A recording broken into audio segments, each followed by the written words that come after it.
अभी भी कई मोड़ आएंगे। तो एक मोड़ अब ये भी है, मध्य प्रदेश का भी है। मुझे कि पिछले जो दुर्गम मोड़ थे, जब उन दुर्गम मोड़ों से निकल के यात्रा आई है तो आगे भी दुर्गम मोड़ जो है वो पार हो जाएंगे, ऐसी आशा की जानी चाहिए। मैं आशान्वित हूं कि दुर्गम रास्ते जो है निश्चित तौर पे पार होंगे, और काफी कुछ पहाड़ जो है पीछे जो थे वो पार करते हुए राहुल गांधी आगे बढ़ रहे हैं। अब आगे मरुस्थल भी आएगा निश्चित तौर पे थोड़ा सा, और कटीली झाड़ियां भी आएंगी, मालवा भी आएगा, सब कुछ आएगा। तो वो सब कुछ पार करना है। और इस देश की खूबसूरती ही राजीव जी ये है कि कहीं पत्थर मिलते हैं, कहीं रेत मिलता है, कहीं पानी मिलता है, कहीं दलदल मिलती है। तो सब जगह पार करना पड़ता है। तो मुझे लगता है कि जो अभी तक जो लगभग 1800 किलोमीटर की यात्रा है, उसमें भी काफी कुछ समुद्र का किनारा, फिर पथरीला इलाका, फिर सन स्ट्रोक वाला इलाका, वो सब इलाके भी सब पड़े हैं, सब मिला के वो सब रास्ते पार हुए। तो आगे भी निश्चित तौर पर ये रास्ता पार होगा। अब जहां तक सवाल ये है कि इसका राजनीति में क्या फायदा होगा, मुझे लगता है कि देखिए, राजनीतिक व्यक्ति हैं राहुल गांधी, राजनीतिक परिवार से आते हैं और राजनीतिक उद्देश्य के लिए ही यात्रा लेके चल रहे हैं।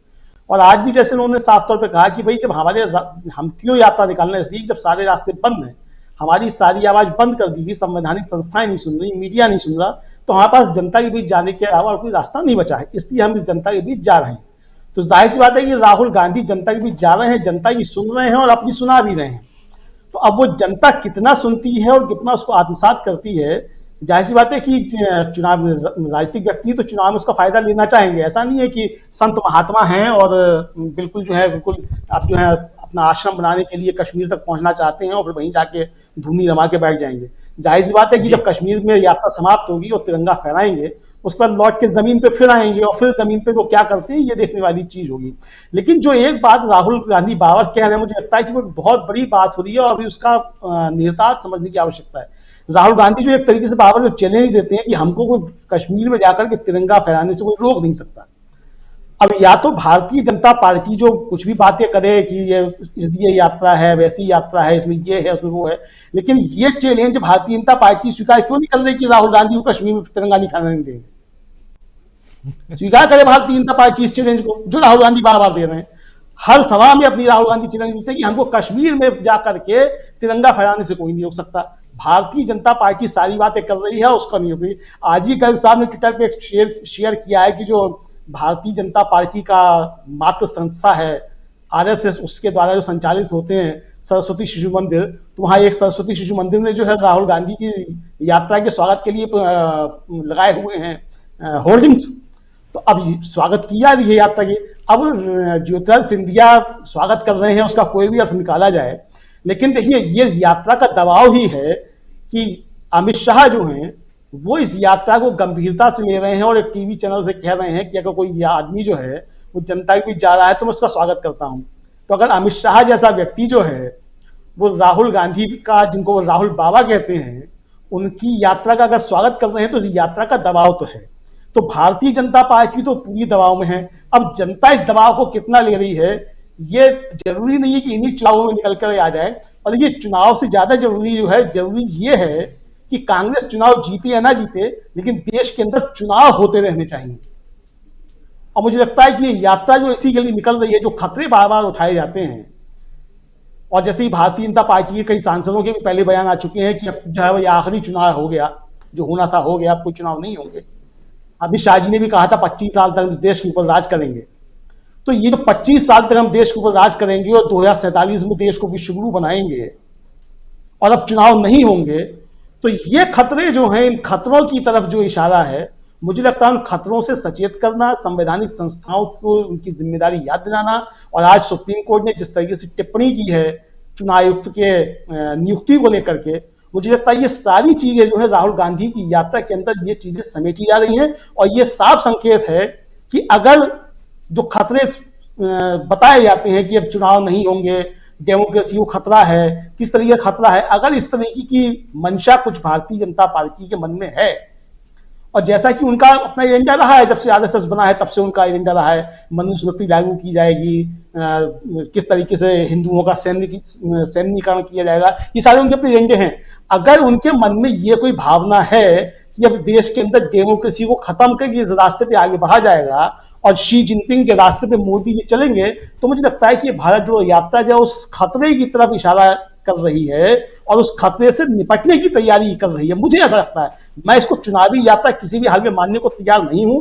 हालांकि मैं फिर कहूंगा कि राजनीतिक व्यक्ति है, राजनीति करेगा तो चुनाव उसका फायदा देना चाहेगा, लेकिन चुनाव होते रहे ये बहुत ज्यादा जरूरी है। कांग्रेस जीते या हारे, इससे ज्यादा जरूरी चुनाव होते रहे। और कुछ चुनौतियां हैं, इससे तो कोई इनकार नहीं कर सकता। और जब यात्रा शुरू हुई थी चुनौतियां उस समय भी थी, ऐसा नहीं था कि उस समय चुनौतियां नहीं थी। और तमिलनाडु से निकलकर जैसे ही केरल में पहुंची थी यात्रा, तो दूसरे ही दिन जो था वहां भी शुरू हो गया था, जबकि वहां जो है भारतीय जनता पार्टी का असर नहीं है, कम्युनिस्टों की सरकार है। और वहां भी राहुल गांधी के लिए था, वो एक स्कूल में यात्रा नहीं ठहरने दी गई थी जो मध्य प्रदेश में हो रहा है। ये काम जो था केरल में शुरू हो गया था, और ये आवाज वहीं से उठना शुरू हो गई थी कि आप केरल में 20 दिन गुजार रहे हैं और उत्तर प्रदेश में 2 दिन गुजार रहे हैं। तो जो सवाल यहाँ उठने शुरू हो रहे हैं, मुझे लगता है इन सवालों से राहुल गांधी जो है वो यात्रा जहां शुरू हुई थी वहां से निकलते ही तुरंत इन सवाल से जुड़ना शुरू कर चुके थे। तो ऐसा कहना कि वहां जो थी वो अच्छा था और यहाँ आके संकट हो जाएगा, तो संकट वहां भी था, ऐसा नहीं कि वहां कोई संकट नहीं था। तमिलनाडु के अलावा केरल में तो मुख्य विपक्षी पार्टी कांग्रेस ही है, जहां 20 दिन राहुल गांधी ने वो यात्रा निकाली। भारतीय जनता पार्टी वहां नहीं है, ये बात ठीक है, यहां भारतीय जनता पार्टी है, ये भी ठीक है। लेकिन जो चुनौतियां हैं, मुझे लगता है कि कांग्रेस के सामने गुटबाजी की चुनौतियां केरल में भी हैं। ऐसा नहीं कि वहां चुनौतियां नहीं थी, केरल में वहां भी थी। और मध्य प्रदेश में तो कांग्रेस के अंदर गुटबाजी का बहुत लंबा इतिहास रहा है, आज का नहीं है। दीपक राजपूत जी ने भी लंबे समय तक वहां की पत्रकारिता की है, प्रकाश जी ने भी वहां की लंबी पत्रकारिता की वहां की। आप लोग सबको मालूम है कि किस तरीके से अर्जुन सिंह का धड़ा रहता था, किस तरीके से सुरेश पचौरी का रहता था, किस तरीके से सुभाष यादव का रहता था, किस तरीके से कमलनाथ की अलग जो थी अपनी बना करती थी, माधवराव सिंधिया की अलग हुआ करती थी। तो ये सारी चीजें वहां पहले से नहीं, ऐसा नहीं कि वहां कोई आज जो है कोई गुटबाजी चीज हो। सबसे बड़ा जो मुझे लगता है कि इस भारत जोड़ो यात्रा का कांग्रेस की अंदरूनी राजनीति पे जो असर है वो ये है कि एक तो राहुल गांधी अब ये स्थापित हो चुके कि राहुल गांधी कांग्रेस के एक सर्वमान्य नेता हैं और उनको अब आगे जाने की जो है किसी के अंदर उस तरीके से क्षमता नहीं है। और कांग्रेस की विचार की जो राजनीति है, जो विचारधारा की राजनीति है, वो अब राहुल गांधी तय करेंगे कि कांग्रेस का विचार क्या होना है। संगठन जो है वो मल्लिकार्जुन खड़गे देखेंगे, वो अध्यक्ष हैं, संगठन की चीजें वो सब वो देखेंगे। कहाँ गुटबाजी हो रही है वो देखना मल्लिकार्जुन खड़गे का काम है, राहुल गांधी का काम नहीं है कि वो डे टू डे पॉलिटिक्स जो है कांग्रेस की उसके अंदर वो हस्तक्षेप करें या उसको देखें। और ना राहुल गांधी पहले भी जब कांग्रेस अध्यक्ष पद छोड़ा उसके बाद उन्होंने कहीं दखलंदाजी नहीं की जो मेरी सूचनाएं हैं, कहीं की भी किसी तरह की चीज रही हो।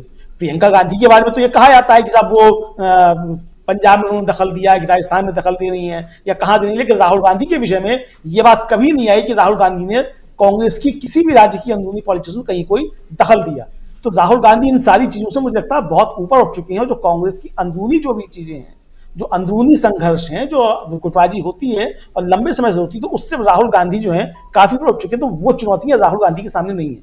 राहुल गांधी जो काम कर रहे हैं इस यात्रा के जरिए, देश को भी एकजुट करने का काम कर रहे हैं, कांग्रेस जनों को भी एकजुट करने का काम कर रहे हैं, और सरकार के लिए जो चुनौतियां हैं और डेमोक्रेसी को बचाने के लिए जो लक्ष्य है सबसे बड़ा, उसको लेकर के चलने। मुझे लगता है कि लक्ष्य काफी बड़े हैं, रास्ते निश्चित तौर पर दुर्गम हैं और आगे भी दुर्गम रास्ते आएंगे। ऐसा नहीं है कि रास्ता जो दुर्गम नहीं होगा, निश्चित तौर पर होगा, दुर्गम होगा। अभी शुरू हो गया है जाड़ा पड़ना जो है, कश्मीर में बर्फ जमने लगा, आज पहला जो है वो पहुंच गया है, पहली बार बर्फ जमना, टेम्परेचर नीचे पहुंच गया है कश्मीर में। तो जाहिर बात है यात्रा आगे बढ़ेगी तो ठंड बढ़ेगी और बर्फ जमता जाएगा। सवाल यही है कि ये यात्रा जैसे जैसे आगे बढ़ेगी तो ये जो जमती हुई बर्फ है, ये यात्रा उस जमती हुई बर्फ को कितना पिघला पाती है और कितना इस देश की एक तो अखंडता की रक्षा के लिए काम कर पाती है। राहुल गांधी की सारी कामयाबी जो है वो इसके ऊपर निर्भर करती है कि वो किस तरीके से इस देश को जो है, इस देश की जनता को, इस डेमोक्रेसी को बचाए रखने के लिए जागृत कर पाते हैं। सबसे बड़ा लक्ष्य यह है। कांग्रेस की अंदरूनी राजनीति, कांग्रेस जीतेगी या नहीं जीतेगी, सरकार बनेगी या नहीं बनेगी, वो लगता है ये सब द्वितीयक चीजें हैं। और इस काम को करने के लिए दूसरे लोग हैं, मल्लिकार्जुन खड़गे हैं, प्रियंका गांधी हैं, सोनिया गांधी हैं और तमाम लोग हैं, शशि थरूर हैं, सब लोग करेंगे, अपना काम करेंगे। और जहां चुनाव हो रहा है वहां लोग गए हुए हैं काम करने के लिए, काम कर भी रहे हैं जहां चुनाव हो। तो राहुल गांधी इन चीजों से ऊपर उठेंगे। जी राजनाथ जी, बिल्कुल आप सही कह रहे हैं।